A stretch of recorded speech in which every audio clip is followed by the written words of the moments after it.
Hi dears, ഈ ഒരു വീഡിയോയിൽ ഡിസ്കസ് ചെയ്യുന്നത് Calicut university fourth semester BBA FIUGPയുടെ ഭാഗമായിട്ട് വരുന്ന ഡിസിഷൻ സയൻസ് പറയുന്ന പേപ്പറിൻ്റെ എക്സാം ഓറിയൻറ്റഡ് ക്ലാസ്സാണ്. നമ്മൾ ഈ ഒരു പേപ്പർ എക്സാമിന് വേണ്ടി തയ്യാറപ്പെടുത്തുമ്പോൾ ഏതെല്ലാം ഏരിയയ്ക്ക് പ്രാധാന്യം നൽകണം, ഏതെല്ലാം ഏരിയയിൽ നിന്ന് 3 മാർക്ക് 6 മാർക്ക് 10 മാർക്ക് ക്വസ്റ്റ്യൻസ് നമുക്ക് എക്സ്പെക്റ്റ് ചെയ്യാൻ പറ്റും എന്നതൊക്കെ ഉൾക്കൊള്ളിച്ചും കൊണ്ടുള്ള ഒരു വീഡിയോ ആണ്. അപ്പോൾ എല്ലാവർക്കും പുതിയൊരു ക്ലാസ്സിലേക്ക് സ്വാഗതം. ഡിസിഷൻ സയൻസിൻ്റെ സിലബസിൽ 4 മൊഡ്യൂളുകളാണ് വരുന്നത്. അതിലെ ഒന്നാമത്തെ മൊഡ്യൂളിൽ ഇൻട്രൊഡക്ഷൻ ടു ഓപ്പറേഷൻ റിസർച്ചാണ്. Second module transportation and assignment പ്രോബ്ലമാണ്. തേർഡ് മൊഡ്യൂള് നെറ്റ്വർക്ക് അനാലിസിസ് ആണ്. Fourth module business in the factor മാർക്കറ്റാണ്. ഇതിൽ ഫസ്റ്റ് മൊഡ്യൂളിൻ്റെ ക്ലാസ് നമ്മൾ ഡീറ്റെയിൽഡ് ക്ലാസ് അപ്ലോഡ് ചെയ്തിട്ടുണ്ട്, ആവശ്യമുള്ളവർ കാണാം. അപ്പോൾ ഫസ്റ്റ് 3 മൊഡ്യൂളിനാണ് ഇവിടെ ഏറ്റവും കൂടുതൽ പ്രാധാന്യം നൽകേണ്ടത്. ആ 3 മൊഡ്യൂളിനായിരിക്കും കൂടുതൽ പ്രോബ്ലംസൊക്കെ വരാൻ സാധ്യത കൂടുതൽ. അപ്പോൾ ഫസ്റ്റ് 3 മൊഡ്യൂളിന് നല്ലവണ്ണം പ്രാധാന്യം നൽകാം. ഓരോ മൊഡ്യൂളിലെയും കാര്യങ്ങൾ ഡീറ്റെയിൽഡായി നോക്കാം. Module 1 operation research. ഈ ഒരു മൊഡ്യൂളിൽ ഫസ്റ്റ് നമ്മൾ അറിഞ്ഞിരിക്കേണ്ടത് ഓപ്പറേഷൻ റിസർച്ചിൻ്റെ മീനിങ് ആണ്. 3 മാർക്കിനോ അല്ലെങ്കിൽ അതുമായി ബന്ധപ്പെട്ട ക്വസ്റ്റ്യൻസ് 6 മാർക്കിനോ അല്ലെങ്കിൽ ആയിട്ട് തന്നെ വരാൻ സാധ്യതയുള്ള ഒരു ടോപ്പിക്കാണ് ഓപ്പറേഷൻ റിസർച്ച് അല്ലെങ്കിൽ അതുമായി ബന്ധപ്പെട്ട ടോപ്പിക്കും. ഈ ഒരു പേപ്പറിൽ കൂടുതലും വരാൻ സാധ്യത പ്രോബ്ലംസ് ആണ്. ഇനി തിയറി വരികയാണെങ്കിൽ ഏറ്റവും കൂടുതൽ സാധ്യത ഈ ഒരു ഏരിയയിൽ നിന്നാണ്. ഓപ്പറേഷൻ റിസർച്ച് എന്ന് പറഞ്ഞാൽ application of scientific methods and tools. നമ്മൾ എന്ത് ചെയ്യുന്നു? സയൻറ്റിഫിക് ആയിട്ടുള്ള മെത്തേഡുകളും ടൂൾസും ഉപയോഗിക്കുന്നു. എന്തിനു വേണ്ടിയാണ്? ഒരു പ്രോബ്ലത്തിന് ഫീസിബിളായിട്ടുള്ള സൊല്യൂഷൻ ലഭിക്കുന്നതിന് വേണ്ടി, ഒരു പ്രോബ്ലത്തിന് ഫീസിബിൾ അല്ലെങ്കിൽ ബെസ്റ്റ് സൊല്യൂഷൻ ലഭിക്കുന്നതിന് വേണ്ടി സയൻറ്റിഫിക് മെത്തേഡ്സുകളും ടൂൾസുകളും ഉപയോഗിക്കുന്നതിനാണ് നമ്മൾ ഓപ്പറേഷൻ റിസർച്ച് എന്ന് പറയുന്നത്. അപ്പോൾ ഓപ്പറേഷൻ റിസർച്ച് എന്താണും അതിൻ്റെ ക്യാരക്ടറിസ്റ്റിക്സ് അല്ലെങ്കിൽ ഫീച്ചേഴ്സ് ഇവിടെ അറിഞ്ഞിരിക്കുന്ന ടോപ്പിക്കാണ്. അതുപോലെ തന്നെ scope and objectives of OR വളരെ പ്രധാനപ്പെട്ട ഒരു ഏരിയയാണ്. സ്കോപ്പ് എന്ന് പറഞ്ഞാൽ ഏതൊക്കെ ഏരിയയിലാണ് OR ഉപയോഗിക്കുന്നത് അല്ലെങ്കിൽ ഏതെല്ലാം മേഖലയാണ് OR കവർ ചെയ്ത്. സ്കോപ്പ് നിർബന്ധമായിട്ടും പഠിക്കുക. ഫേസസ് ഓഫ് OR അല്ലെങ്കിൽ മെത്തഡോളജി എന്ന് പറയും. സ്റ്റെപ്പ്, നമ്മൾ OR ചെയ്യുന്ന സ്റ്റെപ്പാണ്. ഈ സ്കോപ്പും മെത്തഡോളജിയും ഇവിടെ നിർബന്ധമായിട്ടും പഠിച്ചേക്കാം. ഇവിടുന്ന് കൂടുതൽ ചോദ്യങ്ങൾ വരാൻ സാധ്യത. ആ കാര്യങ്ങൾ കൃത്യമായിട്ട് മനസ്സിലാക്കാം. അപ്പോൾ ഈ ഒരു ഏരിയ നിർബന്ധമായിട്ടും പഠിച്ചിരിക്കണം. Next module 2 transportation and assignment problem. 2 ഏരിയയാണ് ഇതിൽ വരുന്നത്. 2 ടെക്നിക്ക്. ഒരു ടെക്നിക്ക് ട്രാൻസ്പോർട്ടേഷൻ പ്രോബ്ലം, മറ്റൊരു ടെക്നിക്ക് അസൈൻമെൻറ്റ് പ്രോബ്ലം. രണ്ടും വളരെ ഇമ്പോർട്ടൻ്റ് ഉള്ളതാണ്. അതിൽ ട്രാൻസ്പോർട്ടേഷൻ പ്രോബ്ലത്തിൽ നമ്മൾ അറിഞ്ഞിരിക്കേണ്ടത് എന്താണ് ട്രാൻസ്പോർട്ടേഷൻ പ്രോബ്ലത്തിന് ജസ്റ്റ് ഒരു മീനിങ്. ദെൻ അതിൽ വരുന്ന മെത്തേഡ്. 4 മെത്തേഡുകളാണ് നിങ്ങളുടെ സിലബസിൽ ട്രാൻസ്പോർട്ടേഷൻ പ്രോബ്ലത്തിൽ വരുന്നത്. അതിലൊന്നാണ് നോർത്ത് വെസ്റ്റ് കോർണർ മെത്തേഡ് അല്ലേ. ഏറ്റവും നമ്മൾ അലോക്കേറ്റ് ചെയ്യുക നോർത്ത് വെസ്റ്റ് കോർണർ മെത്തേഡാണ്. അതായത് നമ്മളുടെ ടേബിളിൻ്റെ നോർത്ത് വെസ്റ്റ് കോർണറിലാണ് എന്ത് ചെയ്യുക, നമ്മൾ ഓരോന്നും അലോക്കേറ്റ് ചെയ്യുക. നിങ്ങൾക്ക് അറിഞ്ഞിരിക്കേണ്ടായിരിക്കും, വളരെ പ്രധാനപ്പെട്ട ഏരിയയാണ്. Then least cost method, Vogel's appropriation method, Modi method. ഇതിൽ ഏറ്റവും കൂടുതൽ പരീക്ഷയ്ക്ക് സാധ്യത ഒരു ചിലപ്പോൾ 2 ചോദ്യം വരെ ഈ ഒരു ഏരിയയിൽ നിന്ന് വരാൻ സാധ്യതയുണ്ട്. അതിൽ വരികയാണെങ്കിൽ ഏറ്റവും കൂടുതൽ സാധ്യത വോഗൽസ് അപ്രോപ്രിയേഷൻ മെത്തേഡാണ്. അത് ചിലപ്പോൾ മോദിയും കൂടിയും അപ്ലൈ ചെയ്യും. അപ്പോൾ ഈ വോഗൽസ് അപ്രോപ്രിയേഷൻ മെത്തേഡ് ചെയ്താൽ മാത്രമേ ചെയ്യാൻ പറ്റുള്ളൂ നമുക്ക് മോദി മെത്തേഡ് അപ്ലൈ ചെയ്യാൻ പറ്റുള്ളൂ. അധികം വാമുന്നായിരിക്കും വരാൻ സാധ്യത. അപ്പോൾ ഈ ഒരു പേപ്പറിൽ 3 ഏരിയയാണ് ഒക്കെ സാധ്യത ഉള്ളത്. ഒന്ന് LPയിലെ ഗ്രാഫിക്കൽ മെത്തേഡ്, മറ്റൊന്ന് ട്രാൻസ്പോർട്ടേഷൻ പ്രോബ്ലമാണ്. അതിലേത് മെത്തേഡും വരാം കേട്ടോ. അതിൽ ഏറ്റവും കൂടുതൽ സാധ്യത വോഗൽസ് അപ്രോക്സിമേഷൻ മെത്തേഡാണ്.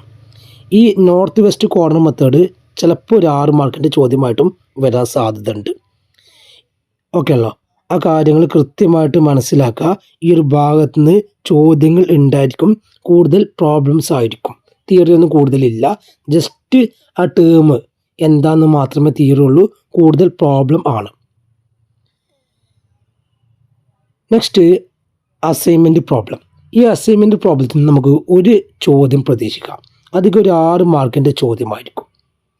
അപ്പോൾ അസൈൻമെൻറ്റ് പ്രോബ്ലത്തിൽ ഹംഗേറിയൻ മെത്തേഡ് എന്ന് പറഞ്ഞാൽ തന്നെ അസൈൻമെൻറ്റ് പ്രോബ്ലം എന്താണ്? ഹംഗേറിയൻ മെത്തേഡാണ് ഫോളോ ചെയ്യുന്നത്.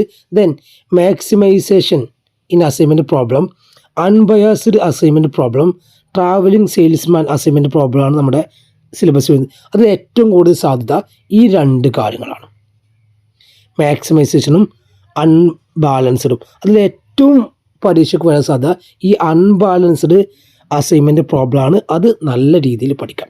ട്രാവലിംഗ് സെയിൽസ്മാന് വരാൻ സാധ്യത വളരെ കുറവാണ്. അൺബാലൻസ്ഡ് നിർബന്ധമായിട്ടും അവിടുന്ന് പഠിച്ചു വെക്കാം. നെക്സ്റ്റ് മൊഡ്യൂൾ 3 നെറ്റ്വർക്ക് അനാലിസിസ് ആണ്. വളരെ പ്രധാനപ്പെട്ട മൊഡ്യൂളാണ്. തിയറിക്കും പ്രോബ്ലത്തിനും ഒരുപോലെ പ്രധാനമുള്ള മൊഡ്യൂളാണ്. ഇവിടെ നമ്മൾ ഫസ്റ്റ് അറിഞ്ഞിരിക്കേണ്ടത് എന്താണ് നെറ്റ്വർക്ക് അനാലിസിസ്, അതിൻ്റെ ഒരു മീനിങ് കൃത്യമായിട്ട് അറിഞ്ഞിരിക്കണം. നെറ്റ്വർക്ക് അനാലിസിൻ്റെ ഒബ്ജക്റ്റീവ്സും അറിഞ്ഞിരിക്കണം. പിന്നീട് വരുന്നത് നെറ്റ്വർക്കുമായി ബന്ധപ്പെട്ട ടേംസാണ്. 3 മാർക്കിന് വരാൻ സാധ്യതയുള്ള ഒരുപാട് ടേമുകൾ നെറ്റ്വർക്കിലുണ്ട്. അപ്പോൾ എന്താണ് നെറ്റ്വർക്ക്? നെറ്റ്വർക്ക് ഡയഗ്രാം എന്താണ് അതൊന്ന് വരയ്ക്കാനും അവിടെ അറിഞ്ഞിരിക്കണം.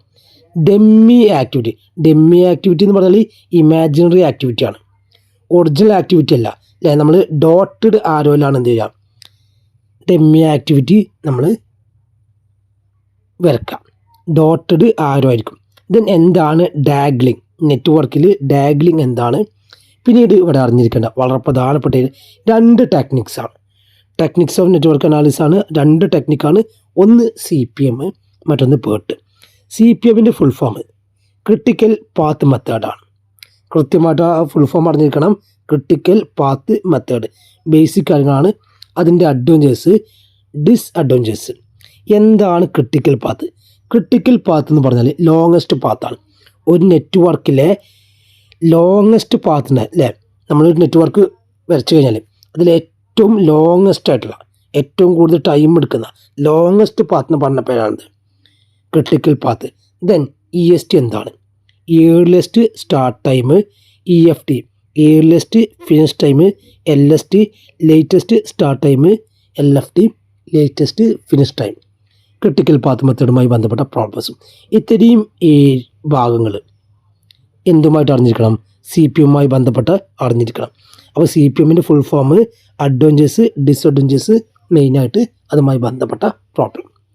ദെൻ എന്താണ് സ്ലാക്ക് ആൻഡ് ഫ്ലോട്ട്? 3 മാർക്കിന് വരാൻ സാധ്യതയുള്ള ചോദ്യമാണ്, കൃത്യമായിട്ട് മനസ്സിലാക്കുക. പിന്നീട് ഇവിടെ വരുന്ന ടെക്നിക്കാണ് PERT. PERTൻ്റെ ഫുൾ ഫോം നിർബന്ധമായിട്ടും അറിഞ്ഞിരിക്കണം. പ്രോഗ്രാം ഇവാലുവേഷൻ റിവ്യൂ ടെക്നിക്കാണ്. PERTൻ്റെ അഡ്വാൻറ്റേജസ്, ഡിസ്അഡ്വാൻറ്റേജസ്, PERTുമായി ബന്ധപ്പെട്ട പ്രോബ്ലംസ്. അപ്പോൾ ഇവിടെ പ്രോബ്ലം വരാൻ സാധ്യത ഉണ്ട്. വലിയ പ്രോബ്ലമാണ്, ആ കാര്യം മനസ്സിലാക്കുക.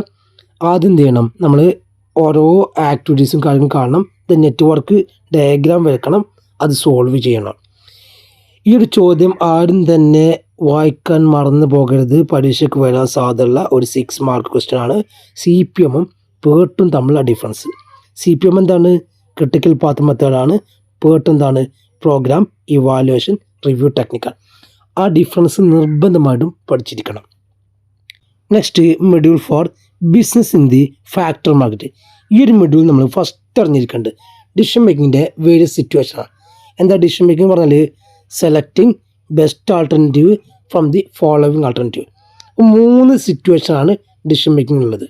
ഒന്നാണ് decision making under certainty, 2 decision making under uncertainty, 3 decision making under risk. ഇതിൽ സെർട്ടനിറ്റിയിലൊക്കെ ജസ്റ്റ് അതിൻ്റെ മീനിങ് അറിഞ്ഞിരിക്കുക. അൺസെർട്ടനിറ്റിയുമായി ബന്ധപ്പെട്ട് പ്രോബ്ലംസ് വരുന്നുണ്ട്. അതിൽ ക്രൈറ്റീരിയം ഓഫ് ഒപ്റ്റിമിസം എന്ന് പറഞ്ഞാൽ ജസ്റ്റ് മനസ്സിലാക്കുക, മാക്സിമാസ് ആണ്. മാക്സിമത്തിൽ മാക്സിമം എടുക്കാം. Then മിനിമാസ് regret criteria. Then next ആണ് criterion of pessimism. മാക്സിമിനെയാണ് criterion of rationality, ലാപ്സാസ് criterion പറയും. Then criterion of realism, ഹർവിക്സ് criteria എന്ന് പറയും. ജസ്റ്റ് ഇതുമായി ബന്ധപ്പെട്ട തിയറീസും ജസ്റ്റ് പ്രോബ്ലംസും ഒന്ന് അറിഞ്ഞിരിക്കുക എന്നുള്ളൂ.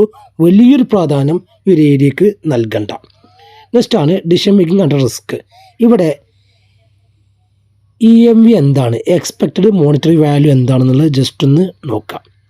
നെക്സ്റ്റ് ഇവിടെ വരുന്ന ഏരിയയാണ് ഗെയിം തിയറി. അതുമായി ബന്ധപ്പെട്ട തിയറീസും പ്രോബ്ലംസും അറിഞ്ഞിരിക്കണം. ഗെയിം തിയറിൻ്റെ അസംഷനും എന്താണ് 2% സീറോ സം ഗെയിം എന്താണെന്നുള്ള തിയറി അറിഞ്ഞിരിക്കണം. ദെൻ പിന്നീട് ഇവിടെ അറിഞ്ഞിരിക്കേണ്ട വളരെ പ്രധാനപ്പെട്ടാണ് ഡിസിഷൻ ട്രീ. നമ്മൾ എന്ത് ചെയ്യുന്നു, നമ്മുടെ ഓരോ തീരുമാനങ്ങളും ഒരു പിക്ചറായിട്ട് ഗ്രാഫിക്കലായിട്ട് റെപ്രസെൻ്റ് ചെയ്യുന്നു. അതിനെന്ത് പറയുന്നത്, ഡിസിഷൻ ട്രീ എന്ന് പറയുന്നത്. ദെൻ പേ ഓഫ് ടേബിൾ എന്താണ് അറിഞ്ഞിരിക്കുക. ഈ ഒരു ഭാഗം മുമ്പൊന്നും ഒരു ഏരിയ ഇല്ലാത്തൊരു ഭാഗം വന്നതാണ് റീപ്ലേസ്മെൻറ്റ് തിയറി. ഓപ്പറേഷൻ്റെ വളരെ പ്രധാനപ്പെട്ട ടെക്നിക്കാണ്. എന്താ റീപ്ലേസ്മെൻറ്റ് തിയറിയും എന്താ റീപ്ലേസ്മെൻറ്റ് മോഡലും തിയറി പഠിച്ചിരിക്കുക. അവിടുന്ന് ചോദ്യം വരാൻ സാധ്യതയുണ്ട്. വളരെ പ്രധാനപ്പെട്ട ഏരിയയാണ് റീപ്ലേസ്മെൻറ്റ് തിയറി, ചോദ്യം വരാൻ സാധ്യത ഉണ്ട്. അപ്പോൾ നമ്മൾ 4 മൊഡ്യൂളിലെയും കാര്യങ്ങൾ ഡീറ്റെയിൽഡായിട്ട് പറഞ്ഞു. അപ്പോൾ ഈ ഒരു പേപ്പറിൻ്റെ പല ക്ലാസ്സുകളും നമ്മൾ ഡീറ്റെയിൽഡായിട്ട് നൽകിയിട്ടുണ്ട്. ആ ക്ലാസ്സുകൾക്ക് ആവശ്യമുള്ളവർ വാച്ച് ചെയ്യുക, കൃത്യമായിട്ട് ശ്രദ്ധിക്കുക. Okay, thank you.